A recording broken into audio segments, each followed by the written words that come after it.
अस्सलाम वालेकुम नाजरीन, आप देख रहे हैं न्यू बीबीसी न्यूज HD और मैं हूं आपकी मेजबान सना चौधरी। शामिल करते हैं आज की अहम खबरें।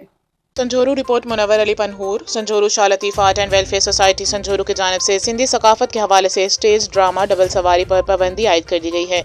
खबर के मुताबिक Shah Latif Art and Welfare Society Sanjhoro की जानिब से सिंधी सकाफत के हवाले से एक बेहतरीन इस्लाही फलाही स्टेज ड्रामा संजोरू के अल रशीद गार्डन में पेश किया गया, जिसके राइटर ह्यू निज़ाम दीवानू जबकि इस ड्रामे के डायरेक्टर ह्यू नामी वारू ड्रामा डायरेक्टर मुनव्वर अली पनहूर। जबकि इस प्रोग्राम के मेहमान खास थे संजोरू की सियासी समाजी शख्सियत रईस हाजी आसिफ अली रंद, रईस हाजी आशिक अली रंद, शाह लतीफ़ के सरपरस्त और सियासी समाजी डॉक्टर गुलाम कादिर पनहूर, तनवीर मोहल, जहान खान बबर, मोहम्मद बख्श खासखीली, रईस हज़ार खान रंद। जबकि बेहतरीन एको साउंड और लाइटिंग थी मोहम्मद हारून आबरू और खान मोहम्मद पनहूर।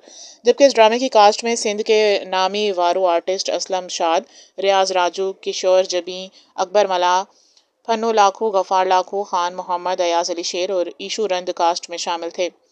जबकि ड्रामे में टेक्निकल डायरेक्टर ह्यू नामी वारू, ड्रामा डायरेक्टर आर्टिस्ट शहबाज सागर खासखीली। संजोरू की आवाम हज़ारों की तादाद में प्रोग्राम में शिरकत करके चार चांद लगा दिए और फनकारों को भरपूर हौसला अफजाई की।